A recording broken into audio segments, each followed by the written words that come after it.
সকাল থেকে রাত পর্যন্ত একটা মেয়ের সময় কাটে রান্নাবান্নার কাজে। আর সেই রান্নাবান্নাটার কতটুকু অংশ সে মেয়েটা খায় বলেন তো? বেশিরভাগ অংশ কিন্তু খায় বাড়ির অন্যান্য লোকজন। তারপরও অনেকের মুখে এতটুকু প্রশংসা আসে না যে রান্নাটা খুব মজা হয়েছে, আজকের ভর্তাটা দারুণ হয়েছে। তো যেসব ফ্যামিলিতে এই ধরনের প্রশংসা করা হয় না, আমার মনে হয় সেই ধরনের ফ্যামিলির মানুষের খাবারের মধ্যে একটু লবণ বা একটু ঝাল বেশি করে দেওয়া ভালো। যাই হোক, আমার হাজবেন্ড এবং আমার বাচ্চারা কিন্তু আমার রান্না খেতে অনেক বেশি পছন্দ করে। মাঝে মধ্যে আমার হাজবেন্ডও কিন্তু আমার জন্য আমার পছন্দের চিকেন ফ্রাই করে দেয়। এই যে যেমন আজকে করে দিল। বাসায় এসেছে মাশাল্লাহ অনেক গেস্ট, তো আমার মেয়ে তো অনেক খুশি, সাথে ছেলেও খুশি।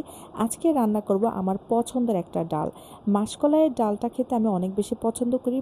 প্রথমে ডালটাকে ভালো করে ভেজে তারপর গুঁড়া করে এখন পানিতে ভিজিয়ে রাখবো। পানিতে অনেকক্ষণ ভিজিয়ে রাখলে ডালটা রান্না করতে সুবিধা হয়, সেদ্ধ হয়ে যায় এবং এটা খেতে অনেক সফট হয়। এখন ডালটাকে আমি রান্না করব। এটাকে অনেকে মাছের মাথা এবং মাছ দিয়েও রান্না করে থাকে, তবে আমার কাছে মাছের মাথা দিয়ে রান্না করলে অতটা ভালো লাগে না। আর আজকে সাথে আমি পোলাওটাও রান্না করব। যদিও মাসকলাই ডালের সাথে ভাতটা অনেক ভালো যায়, তারপরও আজকে আমার বাচ্চারা বায়না ধরেছে পোলাও খাবে, যার কারণে পোলাও আর মাংস করে নিয়েছিলাম।